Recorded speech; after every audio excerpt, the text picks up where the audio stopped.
Hi అండి, అందరికీ నమస్తే. నేను మీ గోదావరి అమ్మాయిని. ఈరోజు వచ్చి రెసిపీ దప్పలం అండి.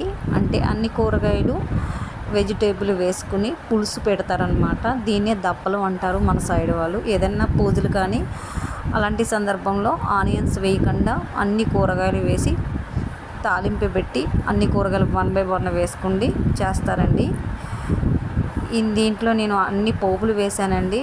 శనగపప్పు, మినపప్పు, కరివేపాకు, ఎండుమిర్చి, పచ్చిమిర్చి, అన్ని కూరగాయలు 1 by 1 అట్టికాయలు, వంకాయ, అలాగే అన్ని దుంపలు వేసి ఒక్కసారి బాగా కలుపుకోవాలండి. పోపు వేసిన దాంట్లో పోపు యాజ్ ఇట్ ఈజ్గా మనం ఉప్మాలో పోపు ఎలాగేస్తాం అలాగే వేసుకోవాలండి. అలాగే చిక్కుడుకాయలు కూడా వేసానండి. ఇందులో చిక్కుడుకాయలు కూడా వేస్తారు.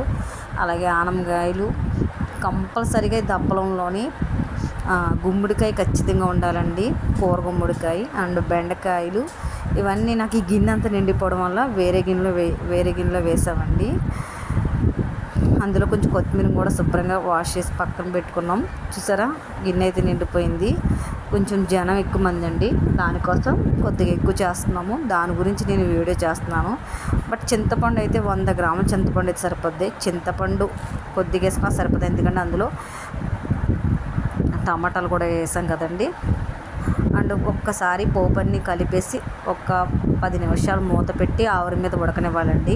అలాగే ఒక గ్లాస్ వాటర్ వేసాను. నెక్స్ట్ 10 నిమిషాలు ఉడికిన తర్వాత దాంట్లోనే బెల్లం, ఒక 100 గ్రాముల బెల్లం అండ్ రాళ్ళు ఉప్పు, తగినంత రాళ్ళు ఉప్పు, అలాగే చింతపండు 100 గ్రాముల చింతపండు, అంతకంటే ఎక్కువ వేయలేదండి.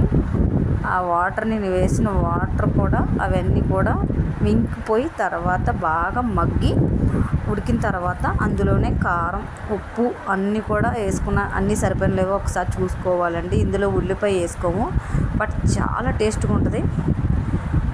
నెక్స్ట్ ఇవి బాగా ఒక 10 నిమిషాలు బాగా ఉడకనివ్వాలండి. ఎందుకంటే వాటర్ అంతా ఇంకిపోవాలి. అప్పుడే ఈ పులుసు అన్నది కూరగాయలో ఉన్న అన్ని దిగి టేస్ట్ అయితే చాలా బాగుంటుంది. నెక్స్ట్ లాస్ట్ కొంచెం కొత్తిమీర వేసుకుంటే అంతే. నచ్చితే ఇలాంటి వీడియోలు మరైనా చేయాలనుకుంటే లైక్